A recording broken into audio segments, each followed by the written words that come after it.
بسم اللہ الرحمن الرحیم نحمدہ ونصلی علی رسول الکریم اما بعد۔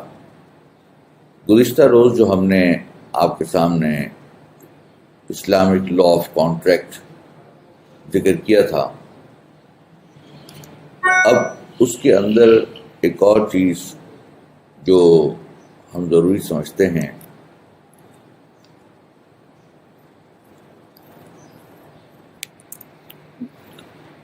اب ہم جو ایک بات ضروری سمجھتے ہیں وہ یہ ہے کہ اسلامک لا آف کانٹریکٹ تو آپ کو پتہ چل گئے، لیکن وہ کون کون سے کانٹریکٹس ہیں جو کہ معاملات کے اندر، ٹرانزیکشنز کے اندر استعمال کیے جاتے ہیں۔ ان میں جو سب سے پہلے نمبر پہ ہے وہ ہے رولز آف سیل، یعنی کہ سیل کانٹریکٹ، عقد البیع، خرید و فروخت کا عقد۔ اس کے بنیادی احکام جاننا ضروری ہے۔ سیل یا بیع کہتے ہیں کہ مبادلۃ الاشیاء بالاشیاء بالتراضی، یعنی exchange of the commodity with commodity or consideration with mutual consent. Exchange of a thing of value by another thing of value with mutual consent. Permissibility، یہ شرعاً بالکل حلال ہے خرید و فروخت کرنا۔ قرآن پاک میں بھی اللہ تعالیٰ نے فرمایا ہے Allah has permitted sale, trade and prohibited riba۔ اللہ تبارک و تعالیٰ نے سیل کو یعنی ٹریڈ کو اجازت دی ہے اور ربا سے اللہ تبارک تعالیٰ نے منع فرمایا ہے۔ تو گویا کہ ربا ممنوع ہے اور ربا کو ہمیں اس سے اجتناب کرنا چاہیے۔ اب یہ کہ اگر آپ دیکھیں کہ بھئی صحت و فساد کے لحاظ سے، صحیح اور غلط کے حساب سے، ویلڈ یا انویلڈ کے لحاظ سے کتنی کیٹیگریز ہیں سیل کی، تو 4 کیٹیگریز ہیں۔ ایک کو ہم کہیں گے ویلڈ سیل، یعنی کہ یہ بالکل ٹھیک ہے، اس میں کسی قسم کی کوئی خرابی نہیں ہے۔ دوسری ہے باطل سیل، باطل بیع باطل، یعنی کہ جو کہ سیل وائڈ ایب انیشو، یعنی سرے سے بیع ہوئی ہی نہیں، بالکل ہی باطل ہے۔ اور تیسری ہے بیع فاسد، یعنی ہو تو گئی بیع لیکن اس کے اندر کوئی ایسی وصف پایا گیا یا کوئی شرط پائی گئی جس کی وجہ سے وہ بیع فاسد ہو گئی، ٹوٹ گئی۔ اور چوتھی ہے بیع مکروہ۔ مکروہ کا مطلب یہ ہے کہ بیع تو صحیح ہے لیکن اس کے اندر کراہت ہے، پسندیدہ نہیں ہے، لیکن بیع ہو جائے گی۔ جو ویلڈ سیل ہے اس کے اندر یہ ہے کہ انسان کوئی بھی جو سیل کی شرائط ہیں جو ہم آگے بیان کریں گے، وہ اگر پوری کرے گا تو وہ ویلڈ سیل ہوگی۔ بیع باطل کیا ہے؟ بیع باطل اس کو کہتے ہیں کہ وہ بیع جو سرے سے وجود میں ہی نہ آئی ہو۔ مثال کے طور پہ ایک آدمی نے ایجاب و قبول ہی نہیں کیا سرے سے، یا مثال کے طور پہ کوئی آدمی کسی ایسی چیز کی بیع کر رہا ہے جو ابھی پیدا ہی نہیں ہوئی، یا وہ چیز جو حرام ہے جس کی سیل ہو ہی نہیں سکتی، تو وہ بیع باطل ہے۔ وائڈ ایب انیشو، یعنی کہ نان ایگزسٹنگ سیل، یعنی وہ ایگزسٹ ہی نہیں کرے گی، چل جائے کہ بیع ہو جائے اور بیع ہونے کے بعد فاسد ہو جائے۔ تیسری قسم ہے بیع فاسد۔ بیع فاسد یہ ہے کہ بیع ویسے تو صحیح تھی لیکن کوئی ایسا وصف اس کے اندر ایسا خراب پایا گیا جس کی وجہ سے اس کے اندر فساد پیدا ہو گیا۔ مثال کے طور پہ اگر آپ نے یہ کیا کہ کوئی بیع کے اندر آپ نے پرائس متعین نہیں کی، وہ نامعلوم ہے، مجہول رہ گئی، اس پہ غرر آ گیا، یا جو سبجیکٹ میٹر آف سیل ہے یعنی مبیع، اس کے اندر جہالت یا انسرٹنٹی ہے، تو اس صورت کے اندر وہ فساد آ جائے گا۔ اگر اس کا فساد آ گیا تو وہ بیع فاسد ہو جائے گی، لیکن اگر وہ فساد دور کر دیا جائے، مثال کے طور پہ اگر وہ اسپیسیفائڈ نہیں تھی اس کو اسپیسیفائی کر دیا جائے اور دونوں راضی ہو جائیں، یعنی عاقدین، اور اسی طریقے سے اگر مثال کے طور پہ وہ کوانٹیفائی نہیں تھی، اس کی مقدار معلوم نہیں تھی، وہ ہو جائے تو اس صورت میں وہ بیع دوبارہ صحیح ہو جائے گی. تو بیع فاسد جو ہے وہ بیع صحیح میں تبدیل ہو سکتی ہے. بیع مکروہ اس کو کہتے ہیں کہ جو بیع کراہت کے ساتھ ہو، جیسے کہ اذان جمعہ کے بعد بیع و شراء کرنا، یعنی کہ یہ چیز شریعت میں منع ہے، ایسی بیع کی جائے گی تو مکروہ تحریمی ہے. اسی طریقے سے صوم علی صوم اخی، ایک دو آدمی جو ہے وہ بات ابھی اپنی بھاؤ تاؤ کر رہے ہیں اور تیسرا آدمی اس پہ انٹرفیئر کر کے بیچ میں مداخلت کر کے تو اپنی بولی لگانی شروع کر دیتا ہے. اس سے کیا ہے کہ پہلے والی کی جو بیع ہے وہ خراب ہو جائے گی. تو اس کو کہتے ہیں کہ اپنے بھائی کی بولی کے اوپر اپنی بولی لگا دینا. اور بعض اوقات یہ نیلامی کے اندر ایک جھوٹی بولیاں اسی طرح لگائی جاتی ہیں تاکہ اس کی سیل خراب کی جائے اور پرائز آرٹیفیشلی اوپر کی جائے. یہ سب چیزیں مکروہ ہیں. لیکن اگر ایسا کر لیا اور اس کے باوجود بیع ہو گئی، اس کے باوجود انہوں نے بیع کر لی تو بیع منعقد ہو جائے گی. اب اس کے اندر جو وہی باتیں ہیں کہ جیسے کانٹریکٹ کے اندر 4 چیزیں تھیں یا 3 چیزیں تھیں، عقد معاوضہ میں 4 چیزیں تھیں، عقد غیر معاوضہ کے اندر 3 چیزیں تھیں. تو اسی طریقے سے یہاں پر چونکہ یہ عقد معاوضہ ہے، سیل عقد عوض ہے، اس میں معقود بھی ہوتا ہے، تو لہذا اس کے اندر بھی 4 چیزیں ہیں. ایک تو ہے کانٹریکٹ، یعنی الفاظ، وہ ورڈس کہ کیا ہیں. دوسرا ہے سبجیکٹ میٹر آف کانٹریکٹ، یعنی مبی کس چیز کو بیچا جا رہا ہے. تیسرا ہے سمن یعنی کہ وہ پرائس یا وہ قیمت جو باہمی طے ہو، چاہے وہ مارکیٹ ریٹ ہو یا مارکیٹ ریٹ نہ ہو، لیکن جو باہمی ریٹ طے ہوا ہوگا، جو پرائس طے ہوئی ہوگی، وہی سمن کہلائے گی. پوزیشن آف ڈیلیوری یعنی کہ اس کو قبضہ بھی دے، یعنی کہ اگر بیع ہو تو بیع کے بعد اس کے اندر اس چیز کا قبضہ دینا ضروری ہے، یا جو بائع ہے اس کے پاس اس کا پہلے سے قبضہ ہونا ضروری ہے. اگر قبضہ نہیں ہے تو وہ بیع ما لم یقبض یعنی کہ شارٹ سیل جو ہوتی ہے وہ قرار پائے گی، جو کہ جائز نہیں ہے. تو خلاصہ یہ کہ یہ 4 چیزیں ہیں: contract of transaction, sold goods, price اور ڈیلیوری. اچھا، قبضے کے بارے میں ایک بات ہم آپ کو بتائیں کہ قبض کی 2 صورتیں ہیں، ایک قبض حقیقی اور قبض حکمی، یعنی کہ ریئل پوزیشن اور امپلائڈ پوزیشن. ریئل پوزیشن کیا ہوتا ہے کہ آپ نے کوئی گاڑی ہے، کوئی گھڑی ہے، کوئی موبائل ہے، وہ دے دیا اس کو اور پرائس لے لی، یہ تو حقیقی ہے. اور حکمی یہ ہے کہ مثال کے طور پر کوئی گاڑی ہے، گیراج میں بند ہے، گیراج میں کھڑی ہے، اس کو اس کا ایکسیس دے دیا، اس کے کاغذات دے دی، گاڑی کی چابی دی، اس سے کہا کہ جب بٹ گیا اس کو لے جانا. تو یہ قبضہ حکمی کہلاتا ہے. اور یہ قبضہ جو ہے، یہ ایک بات یاد رکھیے گا کہ منقولات کے لیے ہے، ضروری ہے، لیکن غیر منقولہ جائیداد جو ہوتی ہے اس کے لیے قبضہ ضروری نہیں، صرف تعیین کافی ہے. کیونکہ اس کو قبضہ کیسے دے گا؟ صرف اس کے صرف زیادہ پیپر دے دے گا، اس کی ملکیت آ جائے گی. تو قبضے کے لیے اس کے فزیکل قبضہ اس طرح نہیں دیا جا سکتا کہ اس کو اٹھا کے دیا جائے، کیونکہ وہ تو ایک جگہ فکس ہے. تو باقی جو موویبل پراپرٹیز ہیں ان کو موو کرنا ضروری ہے. کانٹریکٹ کے اندر جیسے میں پہلے بھی بتا چکا ہوں کہ ایک ایجاب و قبول ہونا چاہیے. ایجاب و قبول کے اندر جو ہے وہ 2 چیزیں ہیں، یا تو حقیقی بھی ہو سکتا ہے یا حکمی بھی ہو سکتا ہے. حقیقی کا مطلب یہ ہے کہ انسان باقاعدہ کہے کہ میں نے تمہیں یہ چیز بیچ دی اور یہ میں نے یہ چیز خریدی، بعت و اشتریت، I have sold you, I have purchased you. But ہمیں اس کے اندر ہمیشہ پاسٹ کا ٹینس استعمال کرنا ہوگا تاکہ فوری طور پر بیع منعقد ہو جائے. آپ یہ نہیں کہہ سکتے I am going to sell you, یا آئی ول سیل یو، یا انا ابیع، یا عربی زبان میں جیسے کہا جائے گا، اور اردو میں کہیں کہ ہم آگے ہم تم سے مستقبل میں بیچیں گے.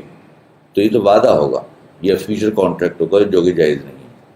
لیکن آپ یہ کہیں کہ میں نے بیچ دیا تو جو آپ کی بیع کی جو ڈیڈ ہوگی، جو کانٹریکٹ ہوگا، جو عقد ہوگا، وہ در حقیقت وہ اس کے اندر آپ کو اسی وقت آپ کے بیع کا منعقد ہونا ضروری ہے. اسی لیے آپ لفظ جو استعمال کریں گے وہ کہیں گے کہ میں نے بیچ دیا، بیچ چکا ہوں، بیچ دیا، میں نے خرید لیا. ٹھیک ہے.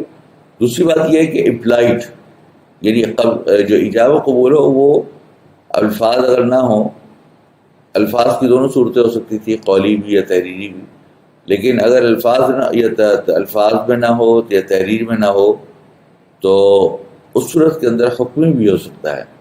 جیسے مثال کے طور پر کوئی آدمی کسی سپر مارکیٹ میں گیا اور وہاں جا کر کوئی چیز خریداری کر رہا ہے، اور خریداری کرنے کے اندر اس سے سامان اٹھایا، اس کو جو اس کے کاؤنٹر پہ کھڑا ہے اس کو وہ سامان دکھایا، اس نے اس کو مشین سے چیک کیا اور اس کو پرائز بتائی، اس نے پرائز پے کی یا کریڈٹ کارڈ پے کیا اور وہ چلا گیا.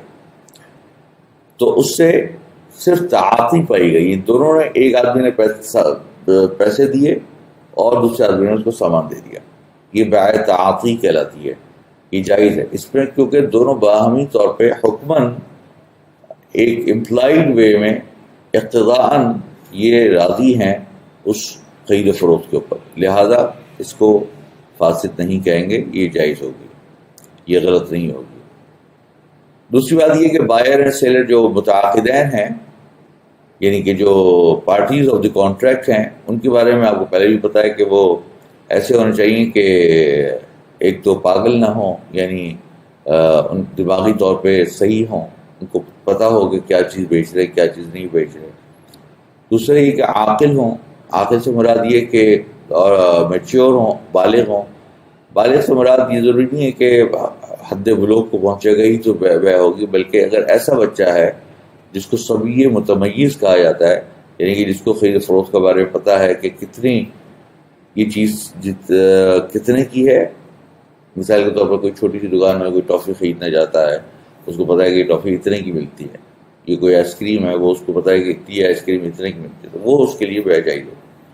لیکن جن چیزوں کو اس کو تمیز نہ ہو تو اس کی نہیں ہوگی. البتہ جو بالغ آدمی ہے جس کو باقاعدہ پتہ چل گیا ہے، تو اس صورت کے اندر اگر دوسرے بندے کی طرف سے کوئی دھوکے بازی نہ ہو، کوئی مس ریپرزنٹیشن نہ ہو، تو اس صورت کے اندر وہ بیع صحیح ہوتی ہے. Conditions of contract must be non contingent. اب یہ جو الفاظ ہوں اب کے، اس میں یہ ضروری ہے کہ وہ معلق نہ ہوں. معلق کا کیا مطلب؟ کنٹینجنٹ کا مطلب یہ ہے کہ اس پہ یہ نہ کہے کہ میں آپ کو بیچوں گا جو فلاں واقعہ وقوع پذیر ہوگا، یا فلاں لوگ آ جائیں گے، یا فلاں لوگ چلے جائیں گے، یا فلاں تاریخ آ جائے گی، یا فیوچر کی فلاں تاریخ کو. تو یہ کنٹینجنٹ سیل ہے، معلق سیل، یہ جائز نہیں ہے. اسی طرح سیل مسٹ بی امیڈیٹ. یعنی میں نے جیسے پہلے بتایا کہ سیل جو ہے آپ اس کے لیے لفظ استعمال کریں گے ایجاب و قبول میں ایسے الفاظ کہ جس سے وہ امیڈیٹلی، وہ فوری طور پر بیع ہو جائے، وہ مستقبل کے ساتھ موقوف یا معلق نہیں رہے، مشروط نہ رہے. اب یہ کہ مبنی کے اندر کچھ شرائط ہیں. ایک شرط یہ کہ وہ ایگزسٹنگ سامان جو ہے وہ موجود ہونا چاہیے. اگر سامان موجود نہیں ہے، معدوم ہے، موجود ہی نہیں ہے سرے سے، تو اس کی بیع نہیں ہو سکتی. بیع المعدوم، بیع نہا رسول اللہ صلی اللہ علیہ وسلم عن بیع المعدوم، کہ ایک آدمی کوئی چیز پیدا ہی نہیں ہے، کوئی چیز موجود ہی نہیں ہے، تو آپ اس کی بیع کیسے کر سکتے ہیں؟ جب وہ پیدا ہو جائے گی تو پھر بیع کر لیجیے گا. جیسے بعض اوقات بکری کے پیٹ میں بچہ ہے، ابھی وہ پیدا ہی نہیں ہوا. ٹھیک ہے. دوسری چیز کیا ہے؟ ویلیوبل. ویلیوبل کا مراد ہے مال متقوم. مال متقوم سے مراد یہ ہے کہ شریعت نے بعض چیزوں کو ایک خاص قیمت دی ہے اور اس کی قیمت کو ریکگنائز کیا ہے، اس کو متقوم ہونے کو ریکگنائز کیا ہے.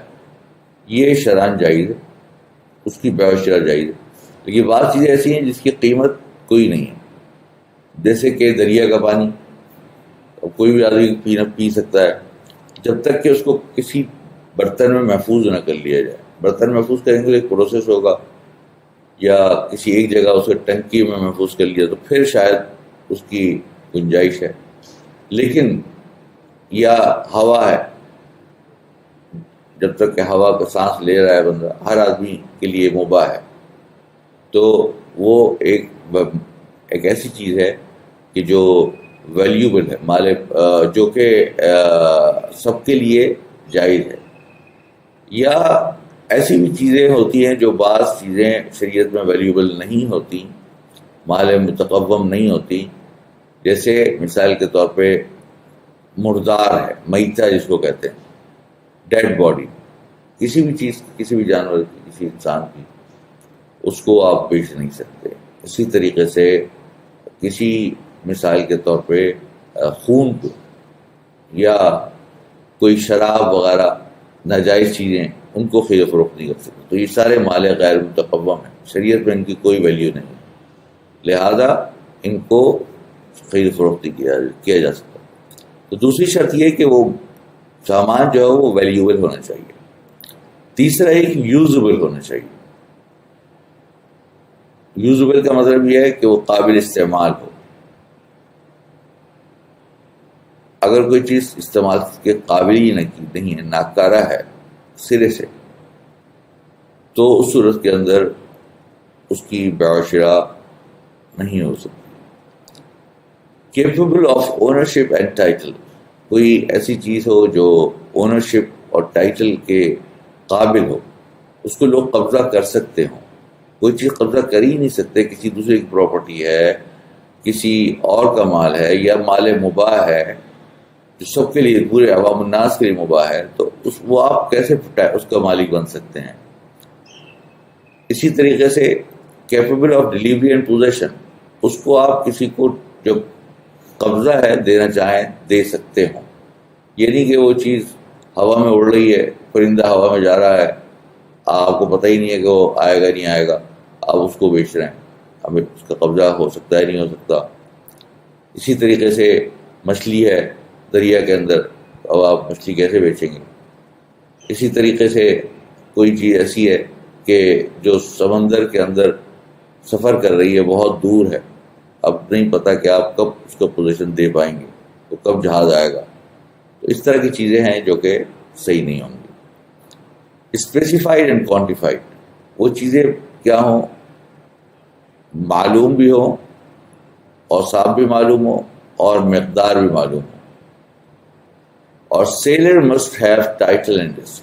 ہاں، یہ بہت ضروری ہے کہ جب بیع کر رہا ہو بائے، تو بائع یعنی سیلر اس چیز کا ٹائٹل یعنی اس کا رسک اور اس کا ضمان اس کے پاس ہو. کیونکہ حضور اکرم صلی اللہ علیہ وسلم نے ارشاد فرمایا ہے کہ ایسی چیز کی خرید و فروخت جائز نہیں ہے جس کا آدمی رسک نہ لے. رسک لینا، اس کا ضمان، اس کی ذمہ داری برداشت کرنا ضرور، چاہے وہ رسک تھوڑی دیر کے لیے کیوں نہ ہو.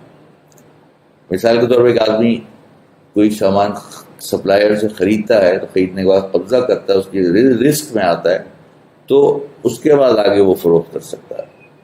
لیکن اگر کسی چیز کا رسک ہی نہیں لیا، آدمی نے جا کے کہا کہ سیلر سے آپ فلاں سپلائر سے آپ جا کر لے لیجئے اور میں آپ کو بیچ رہا ہوں، تو آپ کے قبضے میں ہی نہیں آیا، تو آپ نہیں بیچ سکتے اس کو. وہ بے شک ڈائریکٹ اس کو بیچ دے اور آپ اس کے اوپر ایک کمیشن لے لیں، وہ ایک الگ بات ہے. لیکن ہمارے بیچنے کے لیے یہ ضروری ہے کہ ہم پہلے اس پر قبضہ لے لیں. تو یہ بنیادی فرق ہے اس کے اندر. پرائس کے اندر بتا دیا کہ کوانٹیفائڈ ہونی چاہیے، اسپیسیفائڈ ہونی چاہیے اینڈ سرٹن ہونی چاہیے. اور ڈیلیوری میں نے ذکر کیا آپ کو کہ فزیکل بھی ہو سکتی ہے اور کنسٹرکٹیو یعنی حکمن بھی ہو سکتی ہے. اب یہ کچھ آگے مزید رولز ہیں جو کہ انہی کی وضاحت کی جا رہی ہے کہ جیسے میں نے بتایا کہ the subject matter of sale must exist at the time of sale. For example a sells the unborn calf of his cow to B, the sale is invalid. تو بچہ جو ہے وہ اگر پیٹ میں ہوگا جو کہ ایگزسٹ نہیں کر رہا ہوگا ابھی، تو وہ چیز چونکہ نان ایگزسٹنگ ہے، تو نان ایگزسٹنگ تھنگ کی سیل نہیں کی جا سکتی. Rule number 2, the subject of sale must be in the ownership of the seller at the time of sale. Hence, what is not owned by the seller cannot be sold.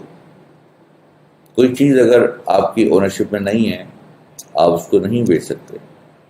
For example, A sells to B a car which is presently owned by C, but which A intends to purchase from C. Since the car is not owned by A at the time of sale, the sale is void. وہ cell صحیح نہیں ہوگی کیونکہ اس کی ownership میں نہیں ہے. Rule number 3, the subject of sale must be in the physical or constructive possession of the seller. یہ میں نے آپ کو پہلے بھی بتایا کہ بائے کے قبضے میں ہونا ضروری ہے چاہے وہ حقیقی ہو یا حکمی ہو. Constructive possession means where the buyer has not taken physical delivery of goods but the goods are under his control, and all rights and liabilities of the goods have passed to him. The goods are at his risk. For example, A has purchased a car from B. B has not physically handed over the car to A, but has placed it at a garage where he is in control of A. A can access the car whenever he wants to do so.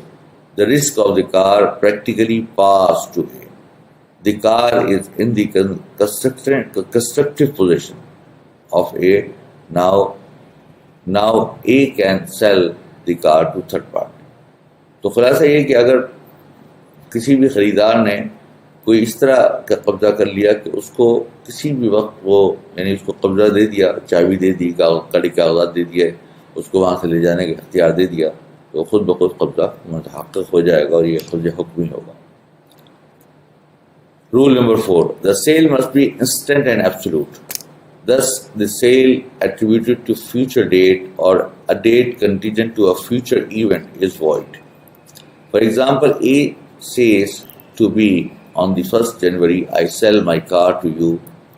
On the 1st February, the sale is void because it is contingent to a future event. یعنی کہ گویا کہ میں نے آپ کو بتایا کہ بیع جو ہے وہ آپ کی فوری طور پر ہو اور اس کے اندر مستقبل کے کسی بھی واقعے کے ساتھ یا ڈیٹ کے ساتھ وہ معلق یا مشروط نہیں ہونی چاہیے. اس کی تفصیل پیچھے میں بیان کر چکا ہوں.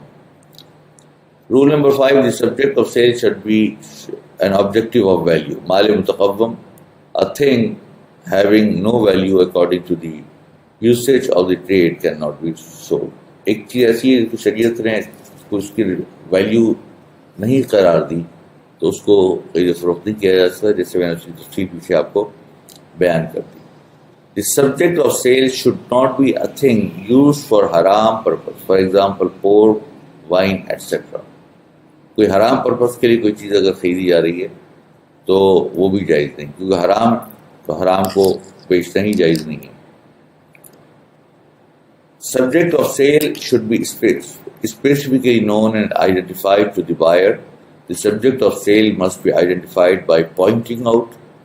اس کو آپ اشارہ کر دیں تو بھی اس کے لیے کافی ہے، اس کے معلوم اور کوانٹیفائی ہونے کے لیے، یا اس کی تفصیل بتا دیں اور detail specification which can distinguish it from the other things not being sold.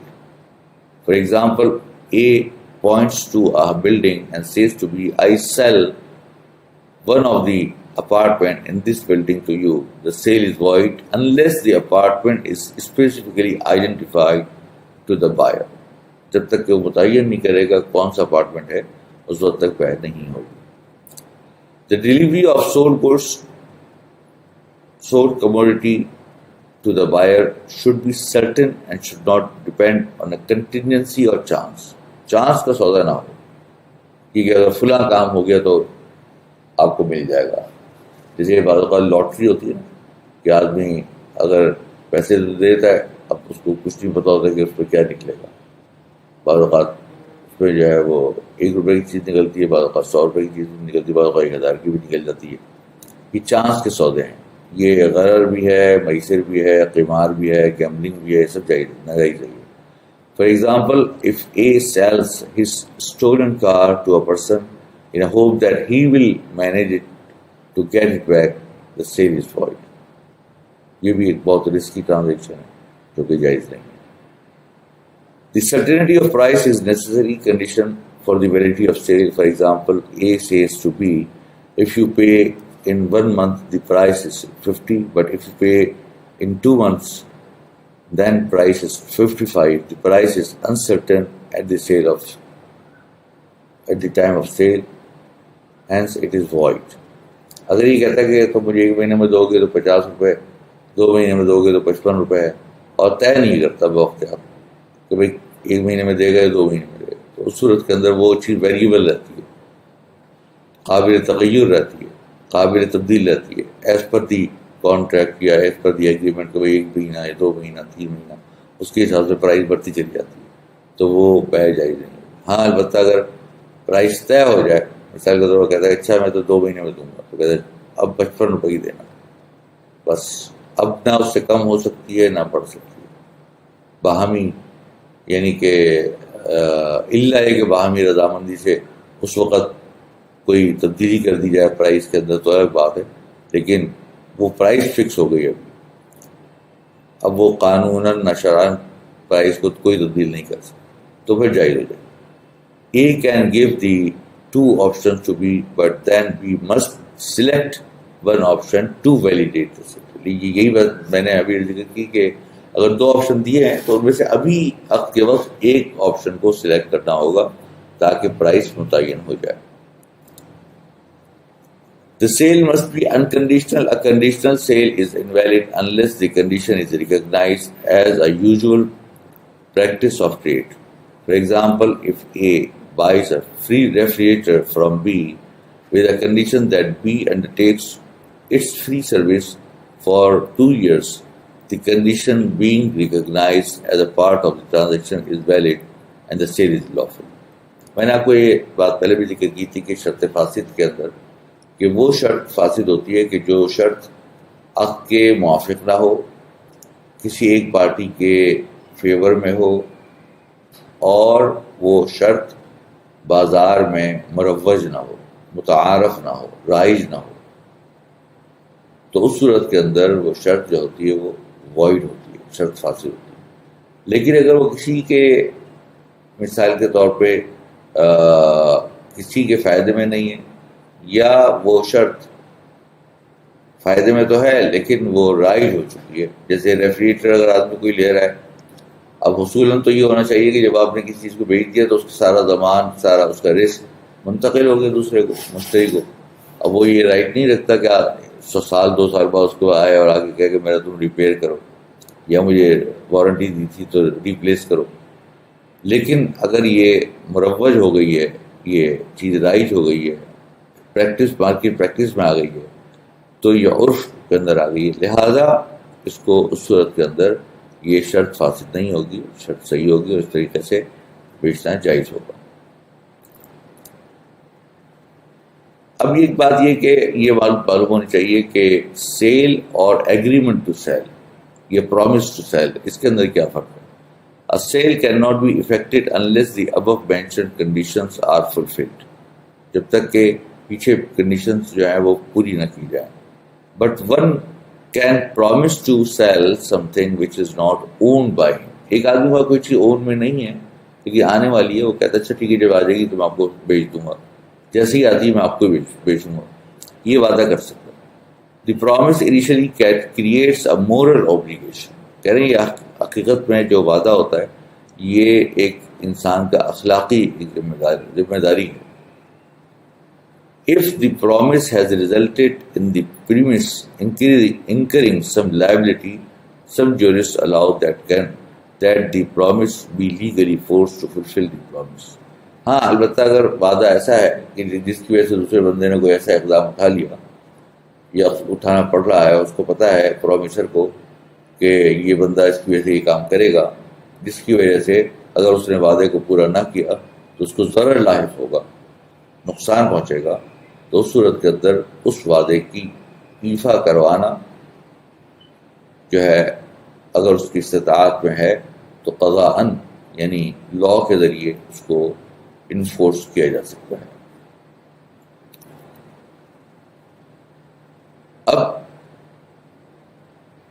یہ جو ہم نے آپ سے کہا کہ مستقبل کا کوئی سودا نہیں ہو سکتا، تو اس کے اندر یہ بات یاد رکھیے گا کہ مستقبل کے سودے کے اندر یہ ہے کہ جو دونوں جو سبجیکٹ میٹر آف سیل اور پرائس دونوں ڈیفرڈ نہیں ہو سکتے، لیکن اگر ان میں سے کوئی ایک ڈیفرڈ ہے، مثال کے طور پہ سبجیکٹ میٹر ڈیفرڈ ہے تو کریڈٹ سیل کہلائے گی، یعنی بیع مؤجل کہلائے گی، اور اگر سبجیکٹ میٹر ڈیفرڈ ہے لیکن پرائس ایڈوانس میں ہے تو بیع سلم کہلائے گی۔ تو یہ چیزیں، یہ جو ہے یہ اصول، یہ بات یاد رکھنی چاہیے کہ ڈیفرڈ جو اگر ہم کہتے ہیں کہ ڈیفرڈ نہ ہو تو وہ ہے کہ جہاں پر ڈیفرڈ کی سیل بھی ڈیفرڈ ہو، دونوں سائڈ ڈیفرڈ ہو، اس کو کہا جاتا ہے بیع الکالی بالکالی، جو حدیث میں منع کی گئی، یا بیع النسیہ بالنسیہ، بیع النسا بالنسا، یہ منع کیا گیا، بیع الدین بالدین، یہ منع کی گئی، sale of date with date, یہ منع کیا گیا۔ ہاں البتہ ایک سائڈ آف دی تھنگس، یا تو پرائس یا کموڈیٹی ڈیفرڈ نہ ہو تو پھر ٹرانزیکشن جائز ہوتی ہے۔ تو جیسے بیع سلم ہے، اس کے اندر آپ نے کیا کیا کہ کچھ آپ نے پیسے دے دیے، اب سلم جو مسلم فی ہے یا جو آپ کی مبیع ہے یا سبجیکٹ میٹر آف سیل ہے وہ آپ کو بعد میں ملے گا، یہ جائز۔ استثناء کے اندر بھی اگر آپ نے کچھ پرائز دے دی، انیشلی ایڈوانس کچھ پیسے دے دیے، تو اس صورت کے اندر استثناء ہو جائے گا۔ لیکن اگر پیسے نہیں دیے اور اس آدمی نے ابھی تک خریداری نہیں کی تو استثناء کا عقد ایک وعدے کی شکل میں ہوگا اور وہ لازم نہیں ہوگا جب تک کہ وہ کوئی دوسرا آدمی جو مستثنی ہے وہ اس کو پیسے نہ دے دے یا صانع اس سے کوئی چیز خرید نہ لے۔ اب آگے ہے کہ a valid sale contract exhibits two features: knowledge, a parties fulfill full knowledge of the subject of sale، مکمل معلومات ہونی چاہیے، existence a concrete sale object، یعنی اس کو حقیقت میں وہ چیز موجود ہو، absence of these features introduces or having غرر in this transaction، اگر غرر پائی جائے گا ٹرانزیکشن کے اندر، تو یہ انسرٹینٹی، ایک چیز موجود ہی نہیں ہے یا معلوم ہی نہیں ہے، متعین ہی نہیں ہے، تو اس پہ جھگڑا ہو سکتا ہے، نزاع ہو سکتا ہے۔ وہ کہتا ہے نہیں مجھے تو والی کوالٹی کی چیز چاہیے، وہ کہتا ہے یہ والی کوالٹی، یا والی چیز چاہیے تھی، وہ کہتا ہے یہ والی چیز چاہیے، تو یہ سب کیا ہے، یہ جھگڑا ہو جائے گا، غرر ہے، انسرٹینٹی ہے، معلوم نہ ہونا ہے، یہ آپ کے لیے جائز نہیں ہے۔ اب آگے ہم آپ کو ایک سمری دیتے ہیں جس پہ اسلامک موڈس آف فائنانس کے جو خلاصہ ہے اور کون کون سے عقود ہیں۔ ایک تو عقد بیع ہو گیا، اس عقد بیع کو عقد مساومہ بھی کہتے ہیں، بیع المساومہ بھی کہتے ہیں، لیکن باقی جو ہے اور عقود جیسے مرابحہ ہے، مرابحہ میں کیا فرق ہے؟ مرابحہ کہتے ہیں کہ جس میں کاسٹ پرائس جو ہے وہ سیلر ڈسکلوز کرے، یعنی اس نے کتنے کی خریدی تھی۔ مثال کے طور پر یہ کہتا ہے کہ میں نے یہ پین جو ہے وہ 90 روپے کا خریدا تھا، اب 100 روپے کا آپ کو بیچ رہا ہوں، تو یہ مرابحہ ہوگا۔ لیکن اگر یہ نہ بتایا کہ میں نے 90 روپے کا خریدا تھا، بلکہ سمپل ہی کہا میں 100 روپے کا بیچ رہا ہوں، تو یہ عقد بیع مساومہ ہوگی، جیسے نارمل بیع ہوگی۔ لیکن مرابحہ کے اندر یہ ضروری ہے کہ کاسٹ کا پتہ ہونا چاہیے کہ جو کہ خریدار ہے اس کو سیلر یعنی بائع جو ہے وہ اس کی پرائس کی کاسٹ بتائے۔ تو ایک مرابحہ ہے، سلم اس کو کہتے ہیں جس پہ ایڈوانس پیمنٹ کی جائے اور سبجیکٹ میٹر ڈیفرڈ ہو۔ استثناء کے اندر مینوفیکچرنگ کا کوئی کانٹریکٹ ہو یا کنسٹرکشن کا کوئی کانٹریکٹ ہو۔ تجارہ یہ ہے کہ کوئی آدمی کسی کو وکیل بنا دے اپنا کہ تم میری طرف سے تجارت کرو، جس کو وکالت استثمار بھی کہتے ہیں۔ Lease based modes of financing جیسے اجارہ ہے اور ڈیمنشنگ مشارکہ ہے. اجارہ کہتے ہیں کہ کسی چیز کو آپ کرائے پہ دے دیں اور اونرشپ ایک آدمی کی ہو، استعمال دوسرا آدمی کرے اس کے نفع کو. چونکہ اس کو استعمال کر رہا ہے، اس کا سے انتفاع حاصل کر رہا ہے، اس کا فائدہ اٹھا رہا ہے، لہٰذا اس کا وہ کرایہ دے گا. ڈیمنشنگ مشارکہ بھی اسی سے ملتی جلتی چیز ہے کہ اجارہ اور ڈیمنشنگ مشارکہ میں فرق یہ ہے کہ اجارہ میں تو فکس ایسٹ آپ نے پورے کا پورا اٹھا کے کسی دوسرے کو کرائے پہ دے دیا، اور اس میں ڈیمنشنگ مشارکہ میں فکس تو نہیں دیا بلکہ اس کا ایک حصہ دے دیا. یعنی مثال کے طور پر آپ نے کہا کہ بھائی میں آپ کو اس پوری پراپرٹی کا 80% جو ہے نا وہ آپ کو کرائے پہ دے رہا ہوں، جس کو کہتے ہیں اجارۃ المشاع. یہ بھی جائز، اس کے اندر بھی شرعاً گنجائش ہے. اسی طریقے سے ایسے کانٹریکٹ جو پارٹیسپیٹری موڈس آف فائنانس ہے، جیسے مشارکہ ہے، پارٹنرشپ ہے، دو آدمی مل کے پیسے بھی لگا رہے ہیں، عمل بھی کر رہے ہیں، تو یہ مشارکہ کہلائے گی. یا دو آدمی پیسے تو لگا رہے ہیں، کام ایک آدمی کر رہے ہیں، یہ بھی مشارکہ کی ایک قسم. اور مضاربہ ہے کہ ایک آدمی پیسے لگاتا ہے اور ایک آدمی جو ہے وہ کام کرتا ہے، تو اس کو مضاربہ کہا جاتا ہے. یا service based of modes of financing, یعنی کہ ایسے کانٹریکٹ جو کہ جس میں سروسز ہوں انوالو ہوں، جیسے ایسٹ مینجمنٹ کمپنیز ہوتی ہیں. اب ایسٹ مینجمنٹ کنٹری جو یہ عقد وکالہ کر رہی ہوتی ہے، وکالت استثمار. میں نے آپ کو بتایا تھا کہ وکالہ کی دو صورتیں ہوتی ہیں، وکالہ بالعوض اور بدون العوض، یعنی کہ ود کنسیڈریشن اور وداؤٹ کنسیڈریشن. والنٹری بھی ہو سکتا ہے اور نان والنٹری بھی ہو سکتا ہے. تو اگر تو بالعوض ہے تو یہ وکالت استثمار ہے.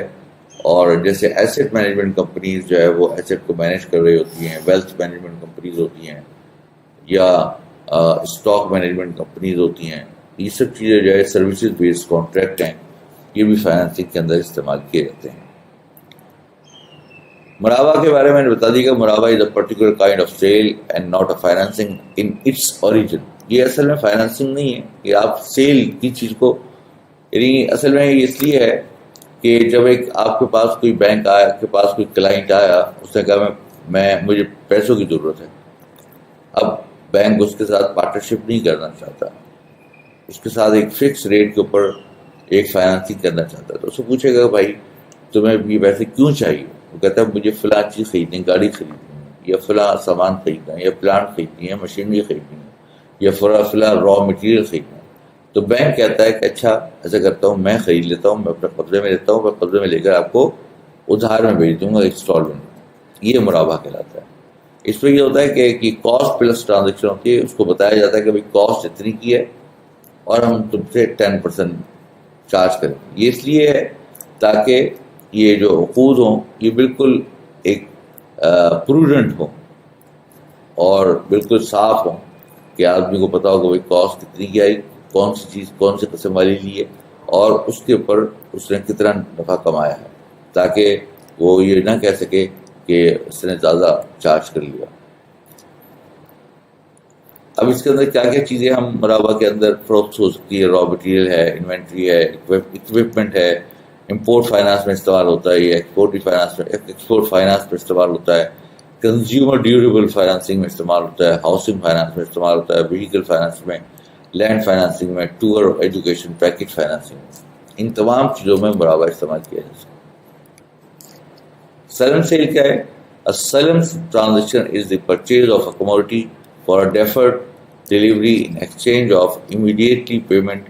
It's type of sale in which the price known at the solemn capital is paid at the time of contracting, while the delivery of the item to be sold, known as al-muslim fee, is deferred. یعنی خلاصہ یہ ہے کہ پیسے ابھی دے دیا آپ نے، وہ پیسہ یا عوض ابھی دے دیا، لیکن جو آپ کو سبجیکٹ میٹر ہے جس کو مسلم فی کہہ رہے ہیں وہ آپ کو بعد میں ملے گی، لیکن وہ معلوم ہونی چاہیے، اس کی کوانٹیفائڈ ہونی چاہیے. اس کی تقریباً 9 شرائط ہے کہ وہ اس کی اسپیسیفکیشن مکمل طور پہ معلوم ہو، اور اسی طریقے سے وہ قابل قبضہ بھی ہونا چاہیے، اور اس کی آگے کئی شرائط جو ہے انشاءاللہ آگے آ جائیں گی.